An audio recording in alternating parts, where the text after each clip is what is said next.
It's midnight officially. Okay. Shake it out. Welcome back to R&R Time with Ruben and RyLee.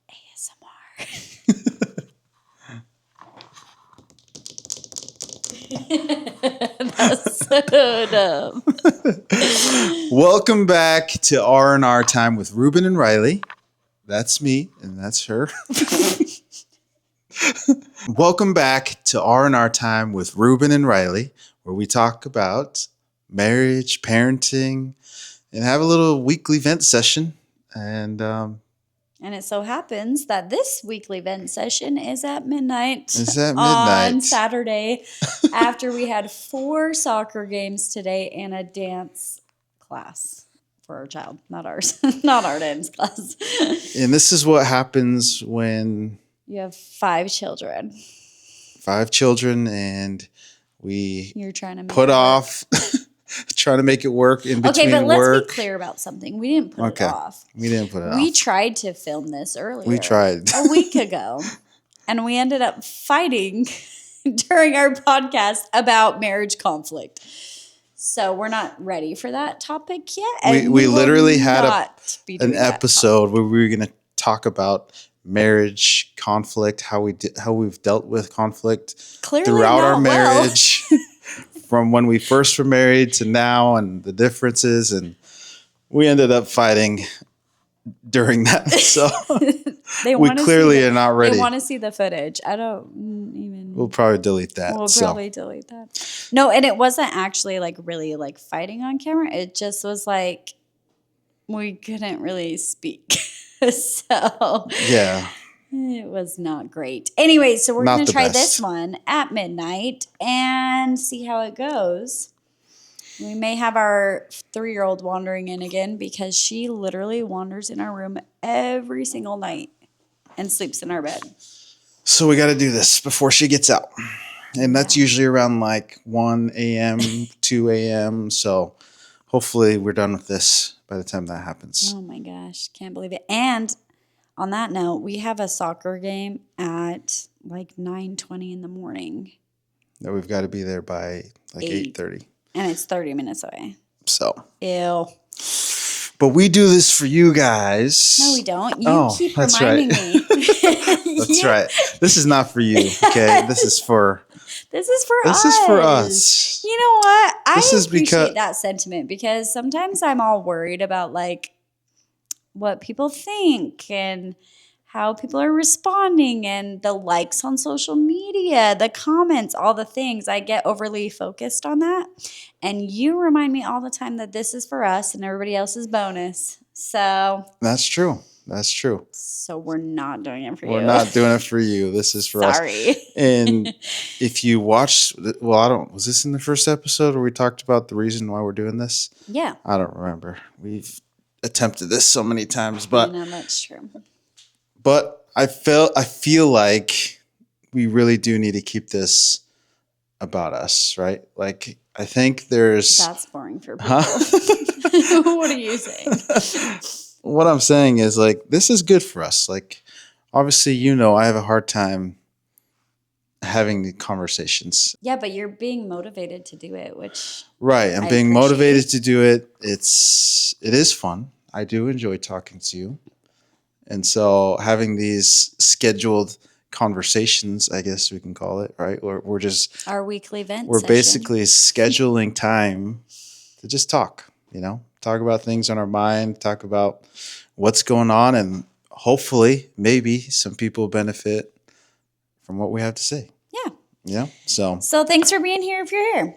All right.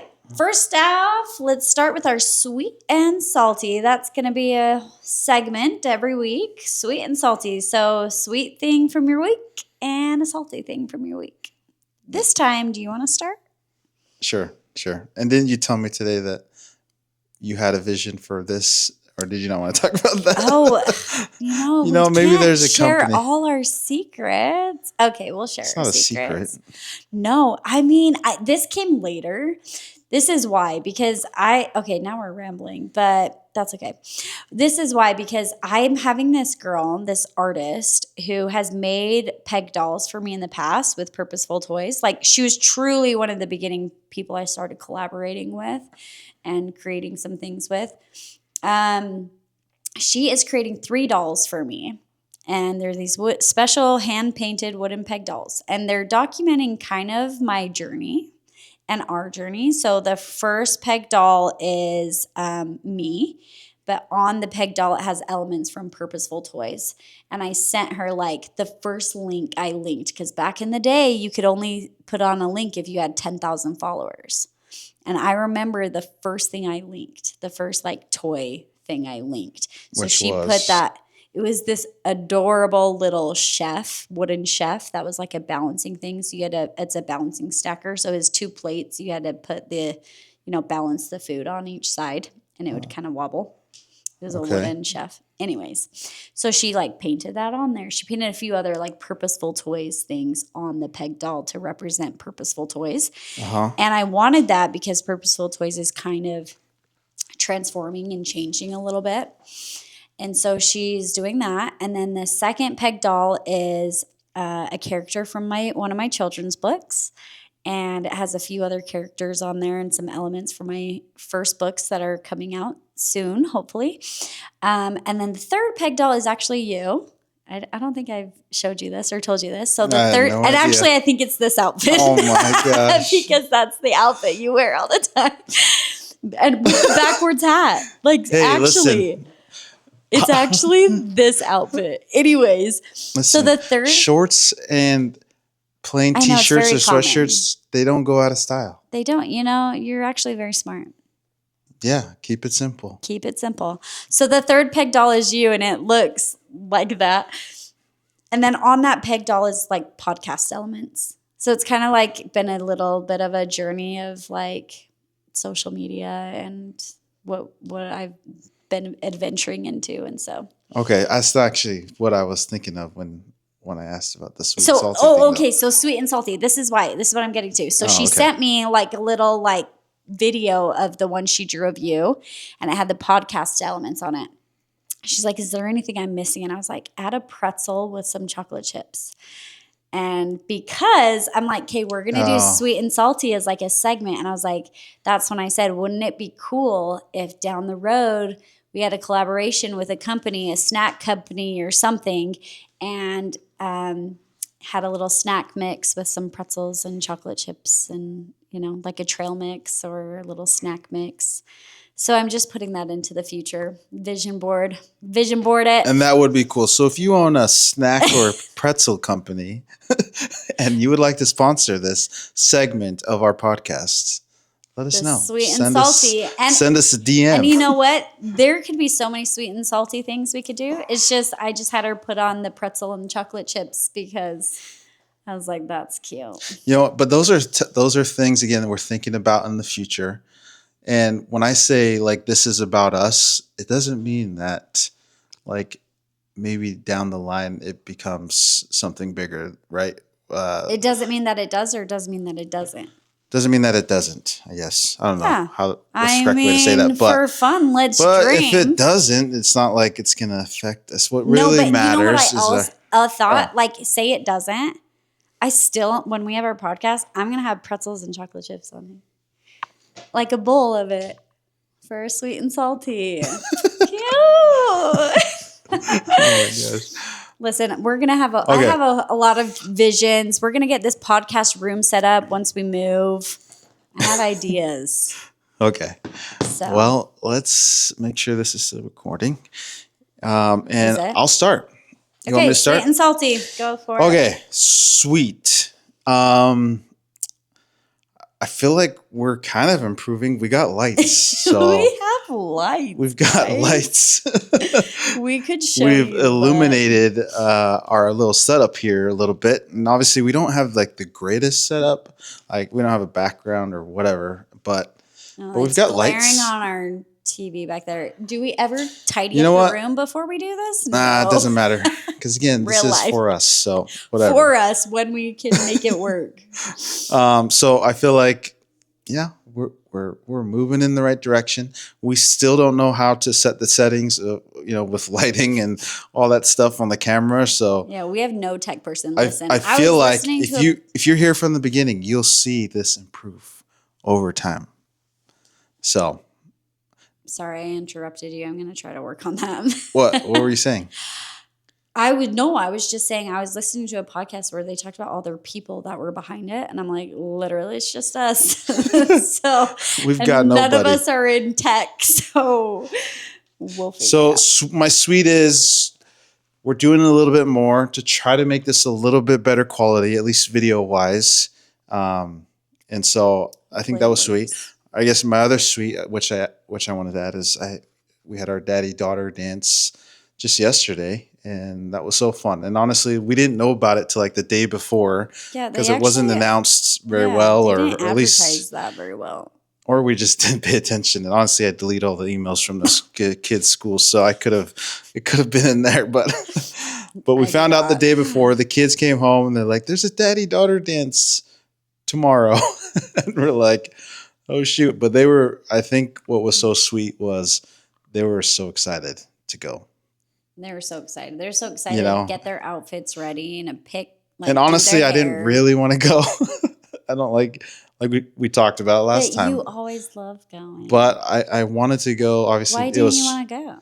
It was a long week. I had a lot going on.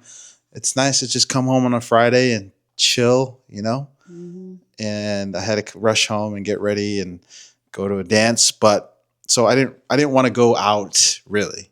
Yeah. But I wanted to go be with my daughters because they were so excited, and we matched outfits and everything, so and they were that just made it so much better with them being so happy and excited, and and I don't know how long that's going to last. Who knows how long they'll be excited to go out with me and go to a little daddy-daughter dance. So that was my sweet. My sweet is I got an email from Carlos. Okay, we don't even know if this is real. Listen. Oh, I highly doubt it, honestly. And it's probably going to go in my scrapbook, okay? Because Carlos, did you screenshot that email? I'm trying to find it. I thought I did. Saved it. Maybe I might have deleted it. Ruben, not the email from Carlos. Okay, babe. That was Ruben. We don't even know if that was a real. Aw. Okay, no matches for Carlos. Okay, let me share what it was. Carlos said we are ranked 113 in parenting on Apple Podcast. You thought it was an ad for something. He didn't try to sell me anything. He just said. Where was Carlos from? Who was Carlos from? I would know if you didn't delete the email. Okay. It was spam. Okay, but literally we've had two episodes. He wanted you to email him back. Well, I didn't. So that he could go further into his enjoyed the email. Spamming. That was sweet. Anyways, maybe that's real negative of me, but. Yeah. Let's look at things a little more sweetly. Okay, so your sweet was being named 113th in parenting. Yeah, maybe there's only 113. We don't know, but I thought it sounded pretty good, and I was like, "Hey, we just put this out there like last week. Here we go, go us." Anyways, that was it. Okay, that was my sweet. Salty. Yeah, go ahead. All right, my salty was I have two. One, sick kids. Yeah. Well, we've got a baby, and it's sad. She's got a stuffy nose, and she's not sleeping well. Actually, that's more salty for you. She's not sleeping well. Rough. She was waking up every couple hours through the night the other night, and I had no idea. But I'm still sad for her, and it's still salty for me. And all the boogers. Why is it salty for you? Because I feel bad. She's literally hasn't little. Affected your life at all. Just kidding. It's affected my emotions. Okay. I feel bad for my daughter. Actually, her and Elsie were both sick. Yeah. And our older girls too. But. Some of our older girls. I'll say the other salty was when we first posted the podcast, and me and you were the only ones that liked that liked the post that you put out? Still, to this day, I think I posted that, a few days ago. And there's still only like 6 likes. And it's our friends we're who salty felt bad. We don't know if it's you guys not liking our podcast or maybe it's just the algorithm, Yeah, no. Instagram is trying to hide us. Sure. And you know what? Blame the algorithm. I mean, it wasn't the best post, sure, but like I thought it was kind of funny. Well, I think we could blame the algorithm.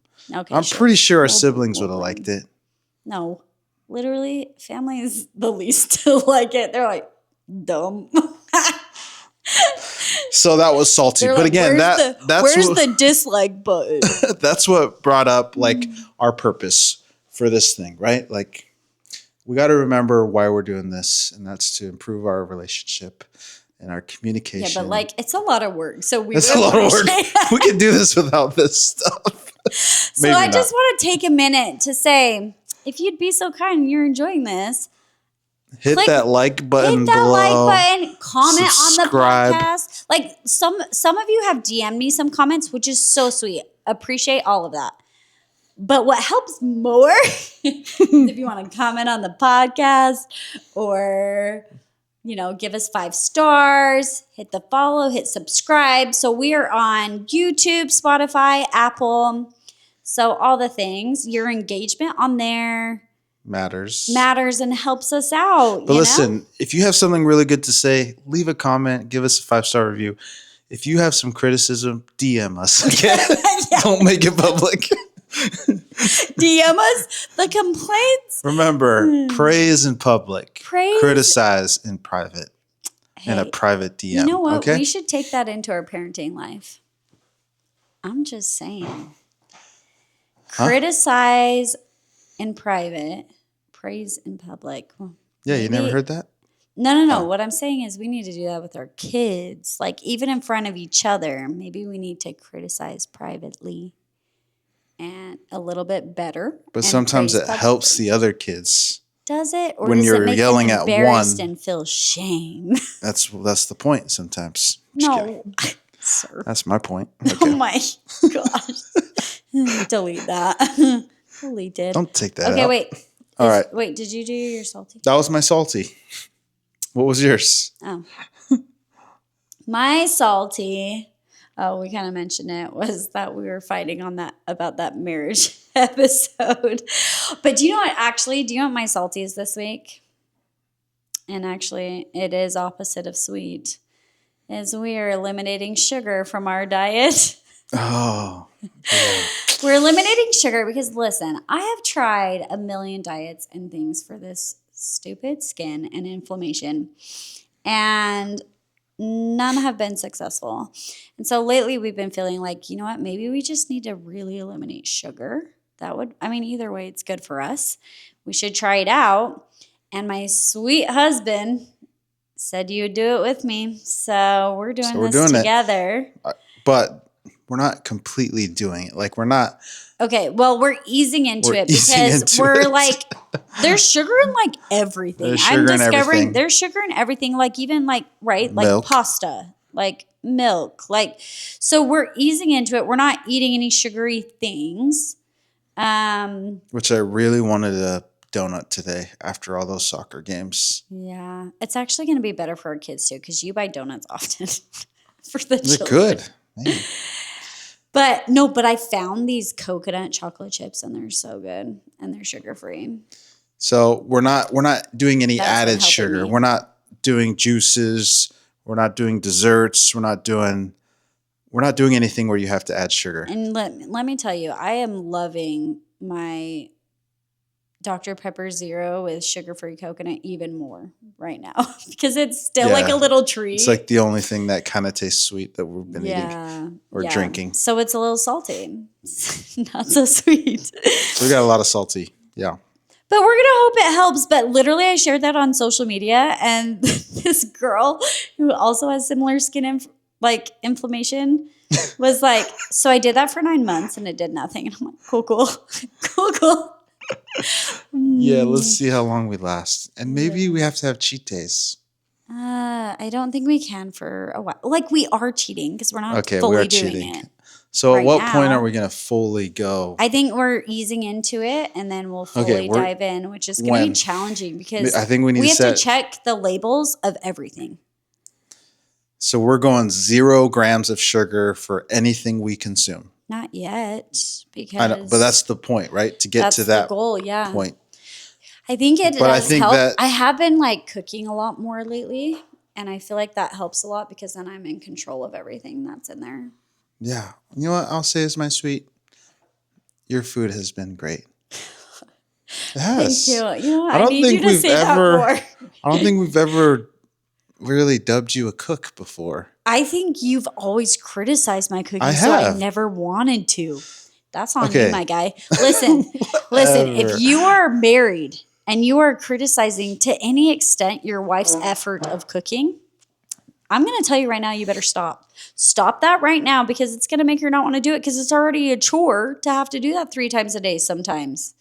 So, okay, but or your husband, whoever's the cook in your family. But what I'm saying is, you know, you've gotten better at being grateful, which makes me want to do it more. Okay, but the criticism is necessary sometimes. And you got to listen, you got to be honest. The beginning of our marriage. Listen, I like salt. Listen, the beginning of our marriage, some of the first meat that you've ever made was extremely salty.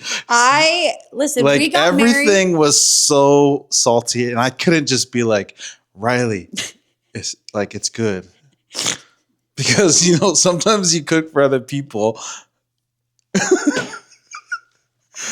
Isn't it loving? Isn't it loving to tell you? Yeah, I guess like I'm not saying it in front of other people. Like you know how some people go on like American Idol, and I really think in my head, has none of their loved ones ever told them that this is not their path? Like truly. So yes, I appreciate some feedback, but there's a way to do it. Okay. All right. Maybe I could have done it better. Yeah. We've been married for 12 years. I feel like it's been necessary. 13 and I feel like you calmed down a little bit on the salt. A lot of it. Okay, yeah, I just let you add your own. Like literally, it was like we ate salt with a little bit of meat, side of meat. It was first of all, listen, so bad. First of all, you have to look at it this way. We got married at 21, and that's pretty young. And the only time I lived on my own was like with some roommates, and we literally just didn't care what we ate. So you were the experiment, you know? Yeah. And it's not like we got married at 30 when I had experience cooking. And at least you know that like I would be honest about your food. And I'm honest. I'm being honest about your food lately. It's been good. Like, I'm not just saying that. So you should know that. Thanks, but let's be kind or it doesn't happen anymore. I am being kind. And it's happening more because one, you're more confident and I'm honest, giving you honest feedback. You asked me for honest feedback on how you dress. And you never give it. Listen, you're going to say that and people are going to be like, wow, he really could do better with that. Listen, I am honest. When you ask me how you dress, and I think it's fine, it's probably because I don't care as much about what you wear. Exactly. Okay, but I care. I mean, I appreciate that you always think I look good, but like I know I don't. But I care about the food that I'm eating and how it tastes. So of course I'm going to be critical of that. So the fact that I'm saying that your food has been good lately, like that's honest feedback. Good. All right. That's a compliment. You should be happy about that. I am. I'm just saying. You better say that.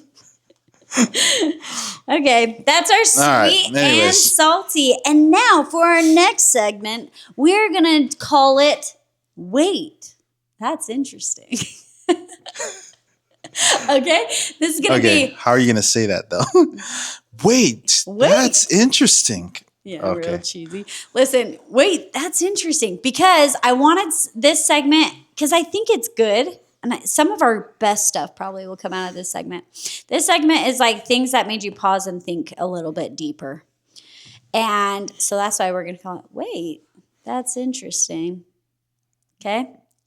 Okay, so something that made you pause and think. Okay? So mine is, I was looking at Diary of a CEO podcast, and he shared this quote from Dr. Jill Bolt Taylor, and it said, your emotions only last 90 seconds. Okay? So. Debatable. Debatable. Okay, so wait, pause. She said, a rush of an emotion leaves your system in 90 seconds. If you're still angry after that, it's because you're choosing to stay in a loop rethinking the same thoughts. So an emotion leaves your system after 90 seconds. But if you continue to feel that way, that's because you're choosing to stay in that emotional loop. I found that super interesting, okay? Okay, so this was my thought, because we actually had this kind of conversation months and months ago, and I still revisit it periodically because I thought it was a good thought, okay? So there's this individual in my life, okay? There's this individual in my life. Yeah, be careful, because it could be one of the 5 people that listen to this podcast. There's this individual in my life who compliments my hair, which is so nice, okay, on surface. But he compliments my hair when it is down. My hair is not down often, and there's a number of reasons why, but mostly because I have sensory issues and skin issues, and so when my hair's down, it agitates my neck. Also, I pull it up because I have to put lotion on so often because my neck inflammation and sensitivity. You don't want it in your hair. And I don't want like the lotion and the grease in my hair. And so it's often up. But prior to all of this, it was always down. Always. Just because I usually prefer it that way. But in this season of my life, it's always up. And so when he sees my hair down, because it's such a change, he compliments me, which is very kind, right? Yeah, very nice. Kind, good intentions. But it always bothers me, okay? And here's why. Because it goes like this. Wow, you look really nice with your hair down. Or this was another one. You look like a completely different person when your hair's down. It's nice. Okay? So you can see maybe how that would rub me a little bit the wrong way. That I'm like, okay, if that is true, the opposite must be true. That I do not look good when my hair is up. Okay? That's how it makes me feel. Okay? So the intention, I think, of his is pure, is good. I think he means to just give me a compliment. But I don't like it, and it frustrates me because it makes me feel like the opposite is true. That means 95% of the time, probably more than that, 99% of the time, I do not look good because my hair is pulled up, okay? So we had this conversation about it because I was saying how it bothers me. And the conversation was, I think, so there's this talk that was given about you choose to be offended, that being offended is a choice, okay? Okay, I agree with that. And so, but I feel like the feeling of being annoyed of a comment or something, right, is a feeling. That's an emotion, okay? So maybe my initial emotion or feeling to this comment is annoyance, right? Like, this is annoying. I do not like this, okay? Even though his intentions were pure. Now, I can do one of two things. I can either choose to be offended and be very mad at this individual or like think he's being mean or whatever, spiral, okay? Or I can acknowledge that that is a feeling, and that feeling is what's the word? Like valid. That feeling is valid. That emotion is valid. It's a feeling that I have, but I can choose to see that his intentions were pure and he meant nothing but good things instead of saying, okay, the opposite must be true. Like he thinks I really look ugly otherwise. Like all of this other stuff that I'm saying in my head that makes me annoyed of this comment, right? Yeah.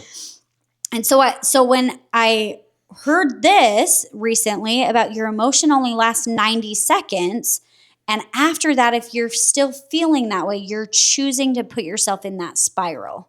You're choosing to revisit that emotion over and over again. You're feeding into that emotion rather than moving on from it.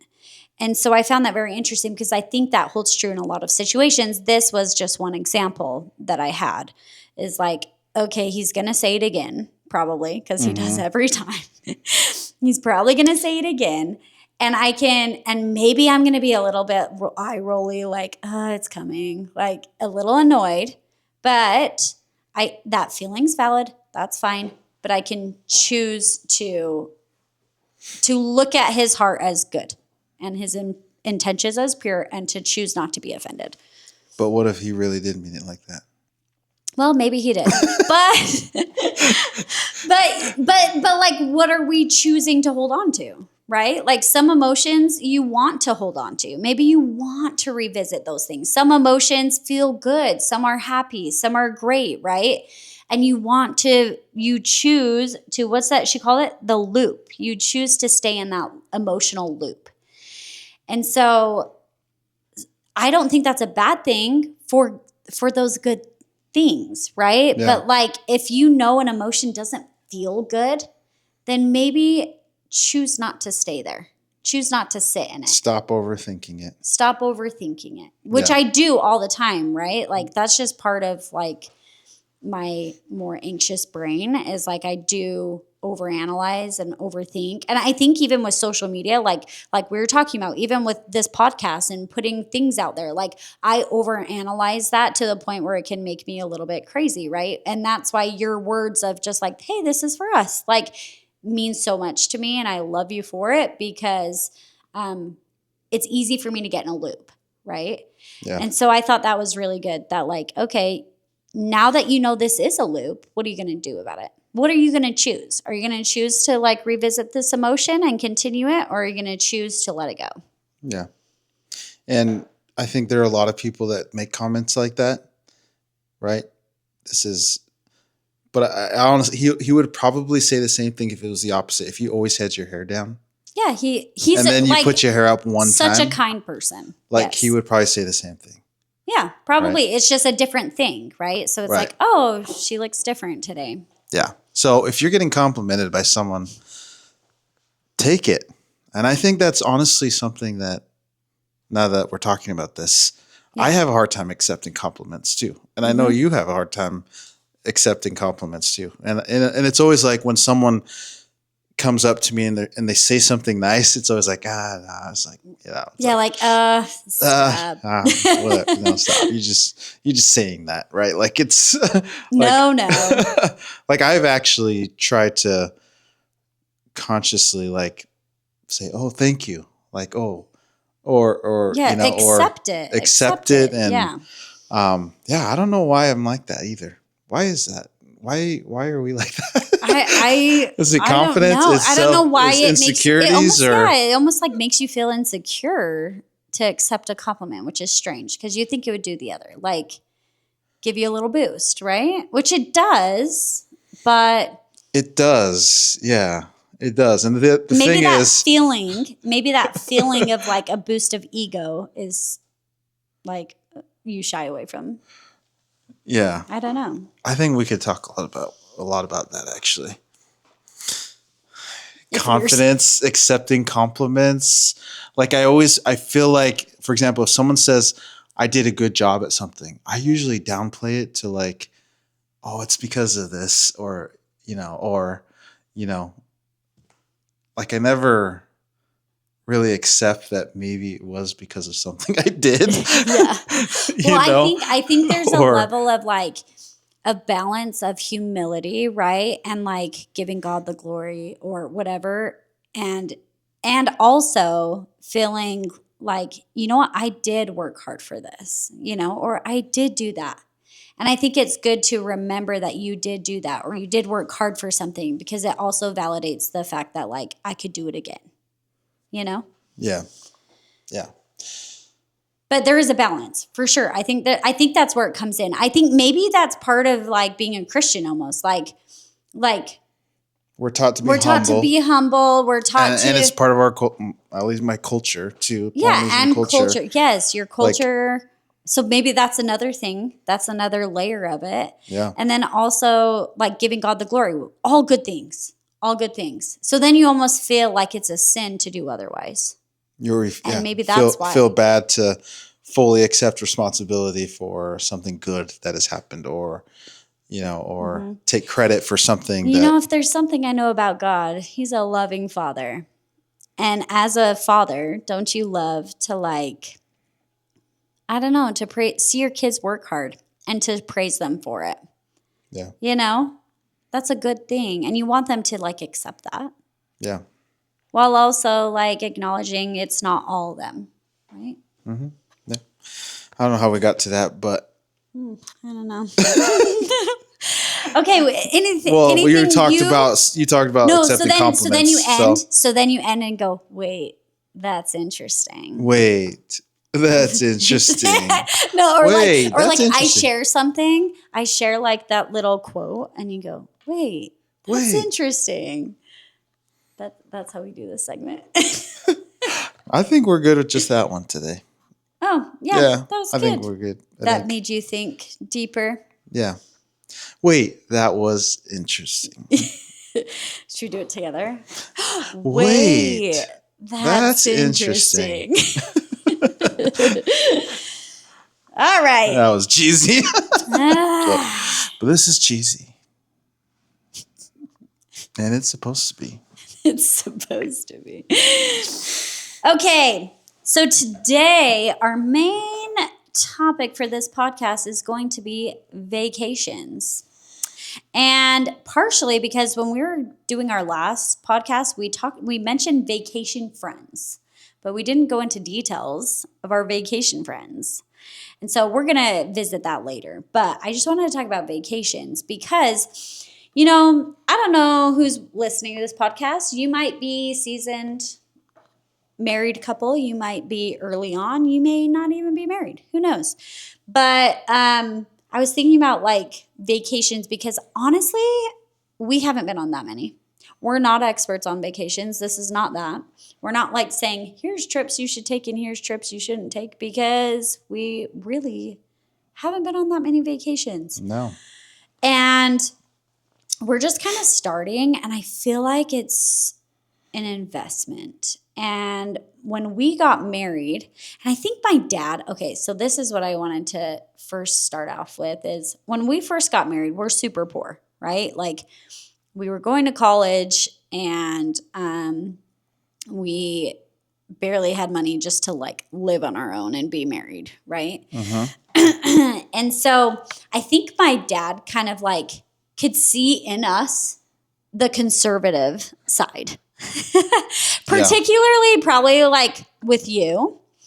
And which is funny because my dad, I would say is that way. My dad's a little more conservative and with his money and things like that. But I think he could see it. And so he said to me, and I'll never forget it because I thought it was a little out of character for him. But he said, it's good to save money, but you also need to enjoy your life. Yeah. And I remember him. Do you remember that? Yeah. Because I think he could sense in us that we were going to be so tight, so frugal that we weren't going to do anything. And it kind of stuck with me because it's not to say don't be smart with your money. You definitely should be smart. You shouldn't be going on all these vacations and spending all your money and struggling for just regular life. That's not what we're saying. Right. But you should make a point to have fun and enjoy your life. Work hard and play hard. Work hard, basically. Play hard. Yeah. Yeah.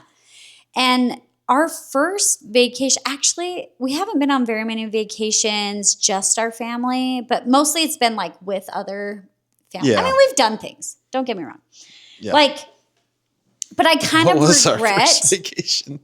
Probably going to California with my parents and like my siblings, I would say. That Disneyland trip.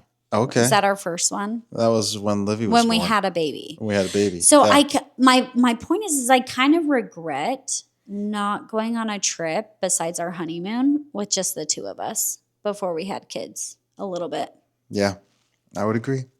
I kind of wish we did more. Even if it wasn't something that costs a lot of money. Even if it's just like a couple hours away, you know? I mean, what? Did we not ever actually travel somewhere? Like, our first anniversary went to Salt Lake. We probably went to Salt Lake City, which was like 2 hours away. But that was fun. Yeah. But I think that's all we've done. Or did before we had. And then all other travel was just for family stuff, family reunions. And when we say family stuff, we mean like extended family, which is there's a place for that, and that's super fun. But you need to make sure you're doing your own family thing. Right. And we were not. Well, and as young married couple, like we're still like well connected and dependent on our family. Like we don't have children. We're barely married.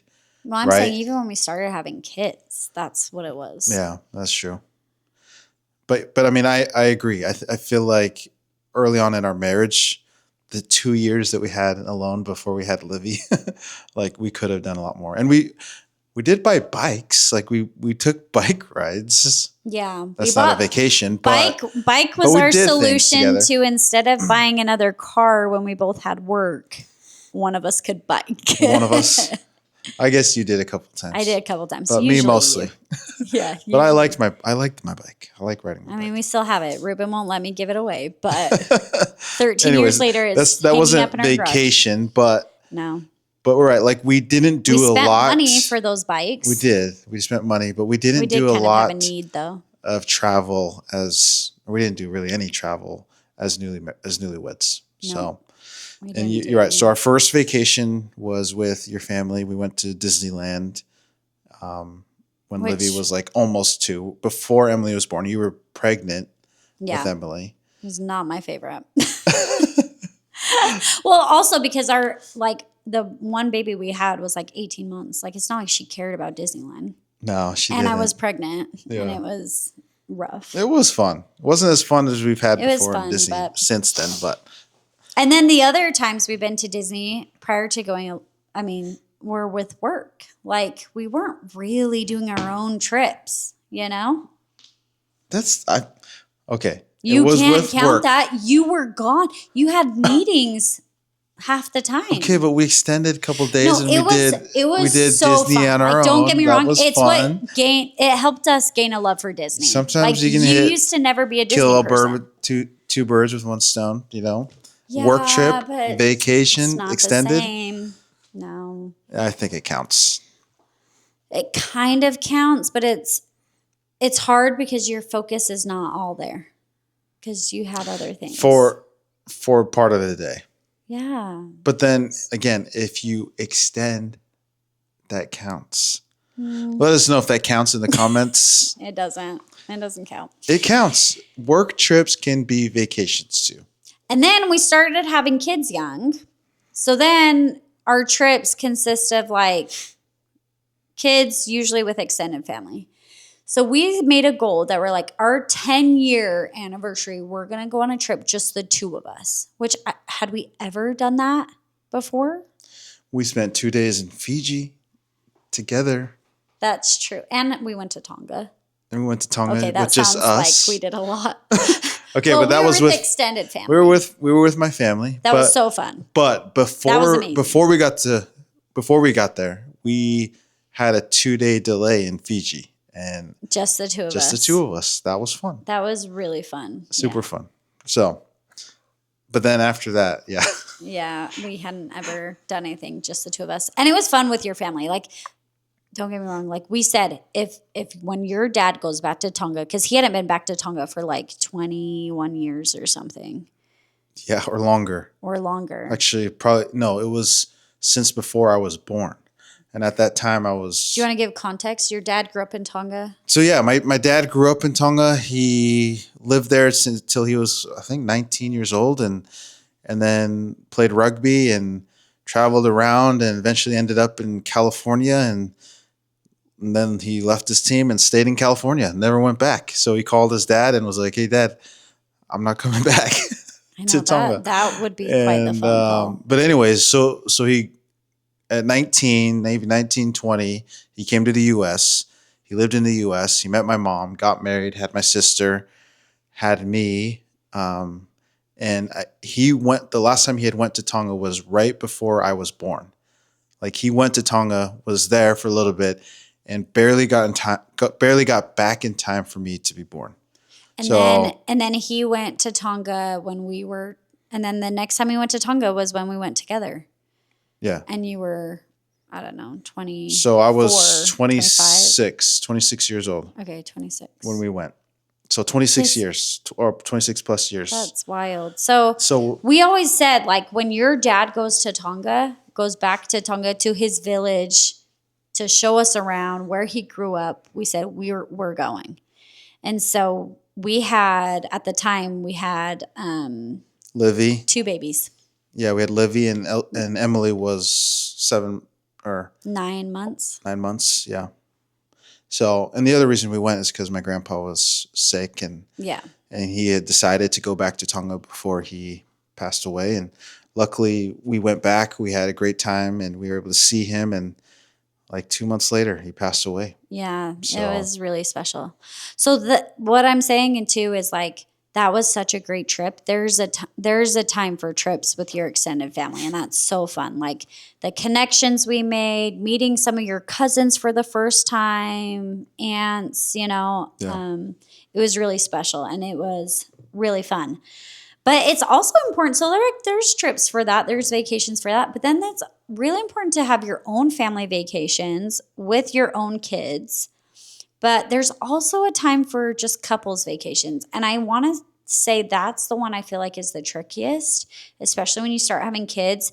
And you're not like I feel like you see these influencers doing it, or like popular people or rich people, but it's like because they have more finances probably, but maybe it's also just because they prioritize it.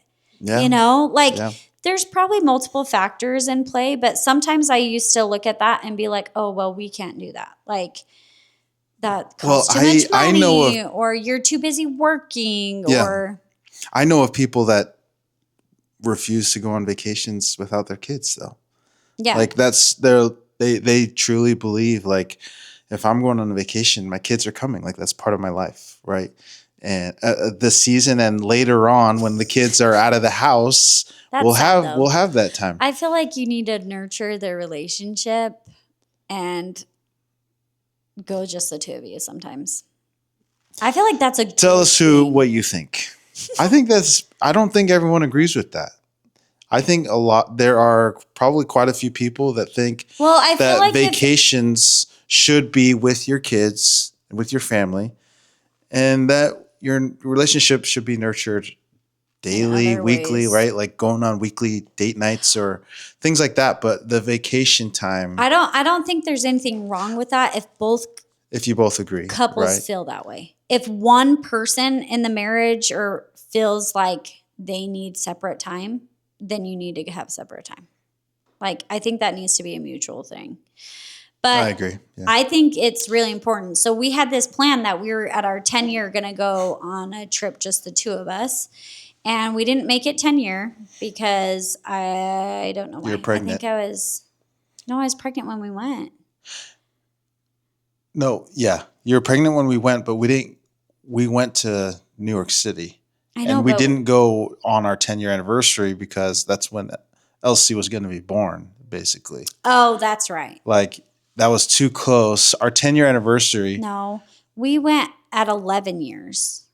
Oh, what? We did? Yeah. Oh, my gosh. So I don't know why we didn't go 10 years. Maybe health. I don't know. I don't know why we didn't go 10 years, but we went at 11 years. And we went at 10 and a half years. 10 and a half years. And was it not like the best thing ever to have a trip with with me? Are you sure hold on. How old is Elsie now? There's an answer to that question, and it should be easy. Wait. No, I'm trying to think. If you're right, I feel like we went on before our 10-year anniversary. No, it was 10 and a half. It was past. I know for a fact because I wanted to. How old is Elsie? 3? Yeah. She just turned 3? Yeah. We've been married 13 years. Yeah. We've been married 13 years. So we went at 10 and a half? We went at like 9 and a half, almost 10. Oh, we went before our 10 year? Yes. Oh, no, what I'm thinking about is this. Yes, what you're thinking about is that. This was at 11 years. That was at 11. We wanted to pack a lot on. Okay, gosh. Let's, one thing at a time. Oh, my gosh. Okay, we went at like 9 and a half or a little over 9 and a half years because our 10-year Elsie was going to be born. That's right. I was going to have a newborn. And you were pregnant. Yeah, so I was pregnant when we went. And we didn't want to go to New York City in the winter time, too. Yeah. Which I'm sure it's magical, but we just... Yeah, I mean, we're having a baby, so there's too many things that were going on on our 10 year. So, but was it not like the best thing to go the two of us? It was. It was so nice to like reconnect. It felt like we were dating again a little bit. Yeah. It was so fun. What's that park? Not Central Park, but that park that had like, there's like that little park in front of the library where it had like some food trucks and stuff. That was my favorite spot. We had got those Belgian waffles almost like multiple times a day. Yes, it was wonderful. And then we went to Wicked on Broadway for the first time. It just felt like we were dating for like, were we even gone a whole week? Probably not. No, we were. It was a week. Yeah. I felt like we were just dating for a week, and it was so good for our relationship. And so that's why this past year we have in 2025, like we mentioned, like it was a really hard year for us. And like my health was really, really bad to the point where like I was like, I can't like keep going. Like this is too hard. Like this is really dark. It's really heavy. And we always said, like, we had on our mind, okay, well, at the end of this year, we're going to Disney with friends. And so that was like a marker for me to be like, we just need to get through it. And then we're going to go to Disney World, which we had never been. It was a bigger trip planned. We're going to go to Disney World with friends. And then we also said, like, we're also going to take a couple trip to Hawaii, like in the spring. So maybe ambitious of us. But like that was like in my mind. It was like your light at the end of the tunnel. That was like my light at the end of the tunnel. And I was listening to this, it was a show, and they were talking about, to like these cancer patients, and they said their therapist recommended, like one of the patients said that her therapist recommended having glimmers instead of triggers around your room.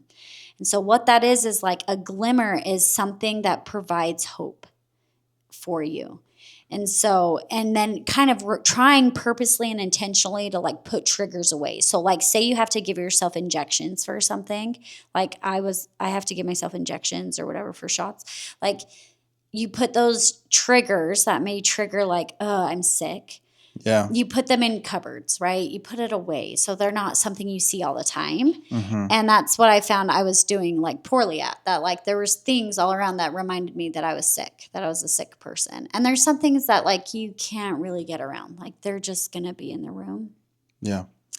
But it's important if you're in that season of hard to put glimmers somewhere. And so that's why when we had planned Disney, I bought like a Disney fanny pack, and I bought like a couple things. Like I bought a couple Disney ears that were cheap for our kids. I bought them in advance because I was like, okay, it's saving money, but I like kind of left them out in this bin. And it was just a reminder that like good things were coming and there was something to like hope for. And this was like a non-negotiable. Like Disney needed to happen. It was like, this is our light at the tunnel, at the end of the tunnel for me, for you, and for our kids. Like we went on 0 vacations, 0 trips, not even to like visit family really. Because yeah, that's right. I hadn't gone to we didn't even visit Logan family. almost a year. Because I was so sick. It was too hard to do that. And those little glimmers of a vacation like truly pulled me through some days, And I also was like, when we were on our trip, so we were on our trip at the end of 2025. We finally made it. My health isn't perfect, but like I'm way better than I was, right? And we're doing it. We're having fun. And there was a moment where I was with the girls on a ride, and you had the baby because we brought our baby. You really were advocating for leaving the baby at home, but I really just wanted her there because I knew I couldn't enjoy the trip. And maybe this is what you're speaking to. Like, I knew I couldn't enjoy the trip fully knowing my baby was elsewhere. Yeah. Like, I knew I would enjoy it more having everyone with me, all my kids. I just wanted us all to be together. It probably would have been easier to either just be us two or with no kids versus us two with a few kids. Logistically, but like I wanted, like emotionally, like in my heart, I just wanted us all to be there, Yeah. And so that being said, I was with the older girls, and you had the baby and the toddler. You had both somewhere else, and you were struggling. The baby was crying. You were kind of getting upset, right? And you're like, why are you guys taking so long? Like, come get your baby. Because I'm also nursing, and she was hungry, right? I mean, not to say we didn't have backup options, but she was freaking out. And I just realized in that moment, like I never had a moment really on that trip where I felt that way, the way you did. Which I'm not to say like I never feel that way, because I do sometimes. Like, kids sometimes are hard, and there's moments of like stress, right? Yeah. But like it really came down to me being like, I hoped for this. I prayed for this. I waited for this. Like, I waited. I'm just grateful to be here. I'm just grateful to be out of my bed and to be on this trip, And so when I got to you, I think things had calmed down anyway, but I think that's what I said to you. Like, babe, like, we waited for this. Let's just enjoy it. Like, this is what we were waiting for. And I was thinking, man, we should have left this baby at home. I know. Different perspectives. But anyways, that was my glimmer. And it helped me to just like fully love that vacation, I think, because I was just like anticipating and hoping and praying for it, and to be good enough to just be able to be there with my kids. Yeah. And it was the best. And honestly, having these friends, like, it's kind of forced us to go on these vacations, right? Like we did the Dominican Republic in 2024, and then Florida and Disney World in 2025. And it's like we kind of got pressure. Well, we kind of are pressuring ourselves to make sure that we're taking these vacations. Sure that, it's helping us like be accountable too. Because I think when it's just the two of us, it's easier to cancel. It's easier to cancel. So like we planned also Hawaii, just the two of us, which I still want to do. But we also found out we're moving like in a few months. And so Hawaii is not happening in the spring. Like, it just can't. We just got a lot going on. We have a lot going on. We got to repaint our whole house. We got to replace all the floor. Like, we've got to do a lot to get our house ready. Yeah.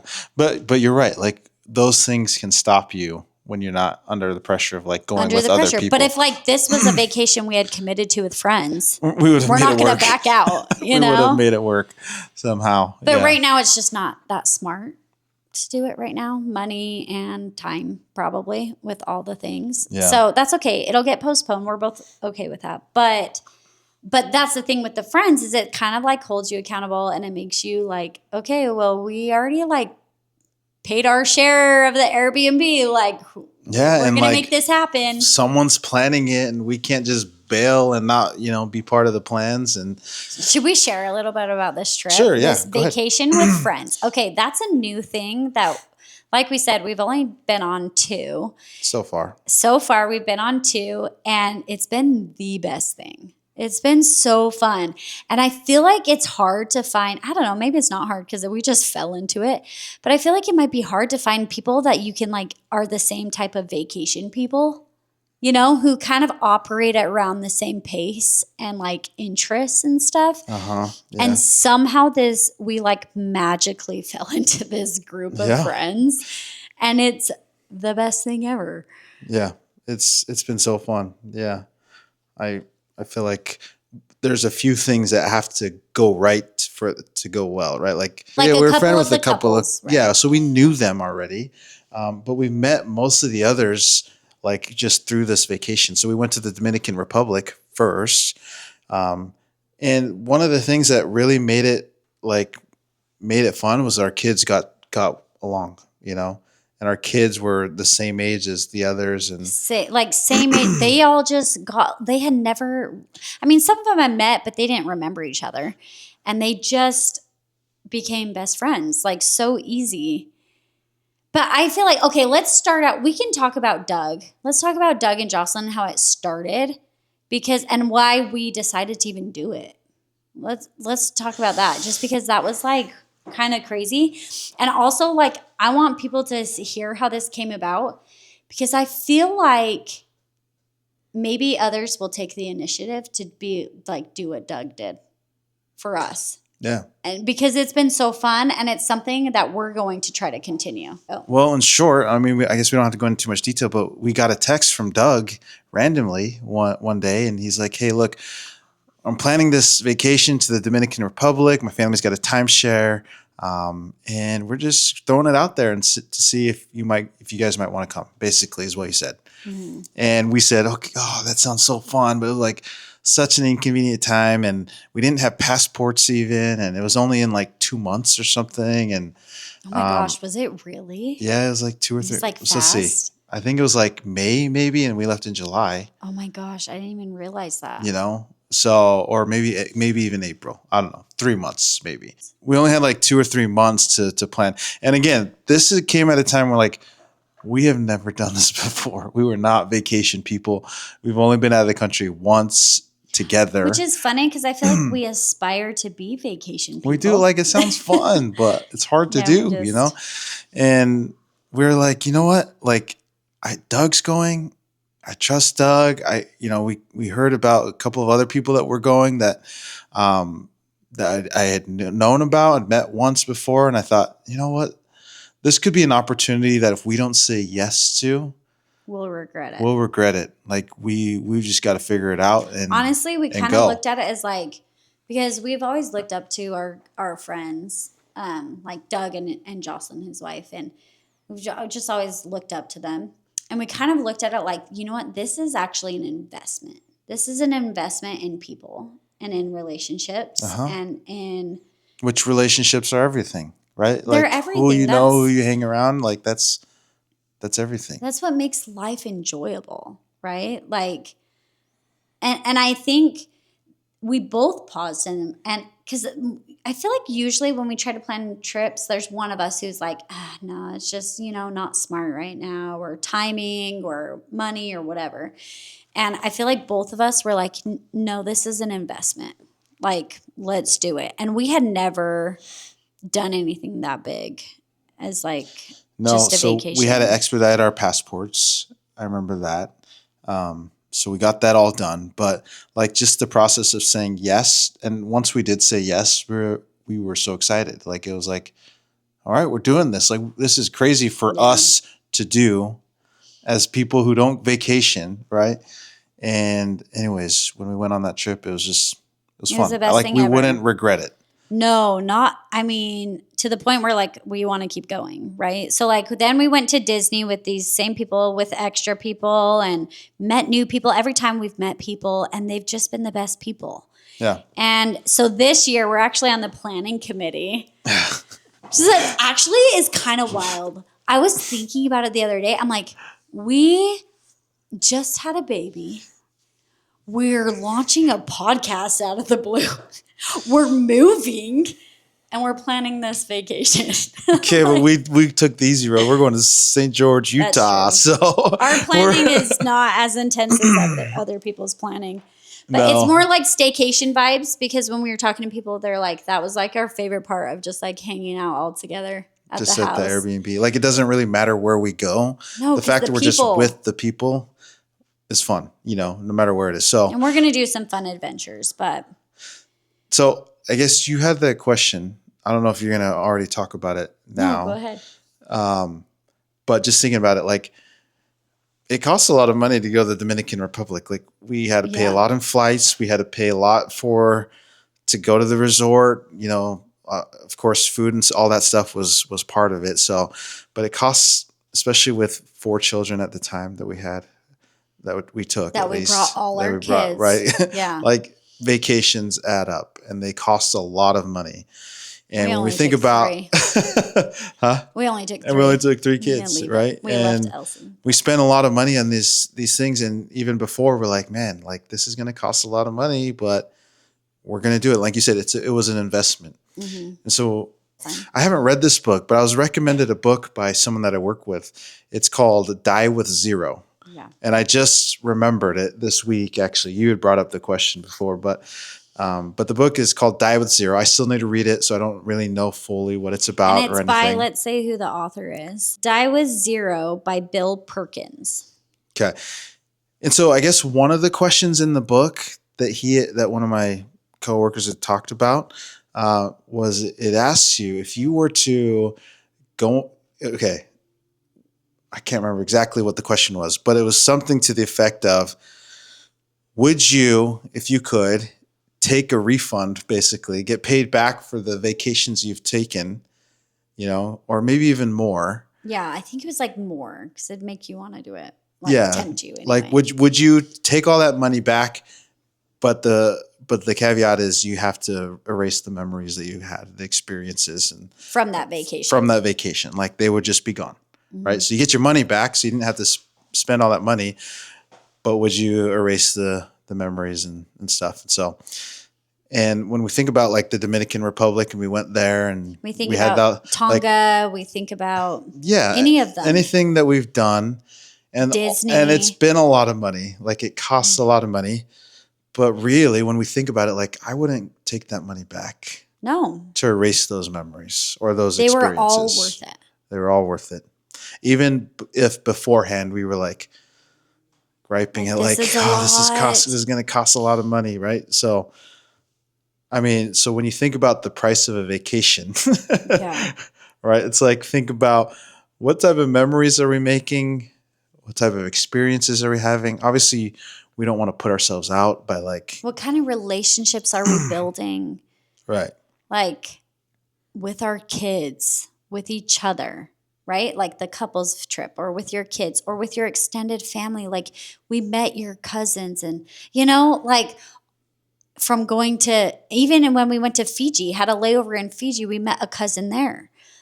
All of those people that we've met, and those experiences, and then these friendships we've built besides. And it wasn't, I think if you look at it, it's not the Disney rides. It's not the food, even though that's great and fun. It's all about the people. Yeah. And the like relationships you've built, and how enjoyable that was. Yeah. Yeah. Yeah. So in his book, he kind of talks about maximizing life experiences by spending money on travel while you're young and physically able, rather than saving it all for a frail old age, which is what a lot of people do. They're like, oh, we'll travel when our kids are out of the house. Oh, we'll travel when, And then you're traveling when you're in a wheelchair or using a walker or something like that. Or like chronic health issues, like all my health issues. I think that was another thing that made us say yes, honestly. Because of all my health issues, it's kind of like we have had years where we've sat in bed and we haven't been able to travel. So when the opportunities come up to be able to go, and if we can make it work, like, it's worth it. It's worth the investment of doing that, because we have been in positions where we, like, couldn't do those things, or I wasn't physically able. Yeah. And so when you wait, you think, oh, I'll maybe it's just old age when we can't. You don't know. Like, life happens, which is why I kind of regret not doing some earlier. Because right, before all this happened. Before all of this happened, because it's even harder now, right? Anyway, so that's the way we look at vacations. We look at vacations as like an investment. And when you look at it that way, it's worth planning for, it's worth saving for, it's worth putting on your calendar. And I I was looking at this. I found this new, well, I don't think he's new, but for me, he's new. This guy on Instagram, his name is Jesse Itzler. Anyways, he's like known for his big A calendar.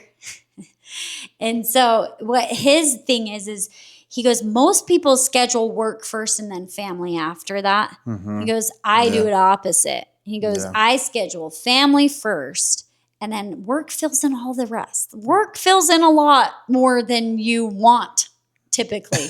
And so he's saying what you need to plan first is your family. He says you can say family comes first, but your calendar tells the truth.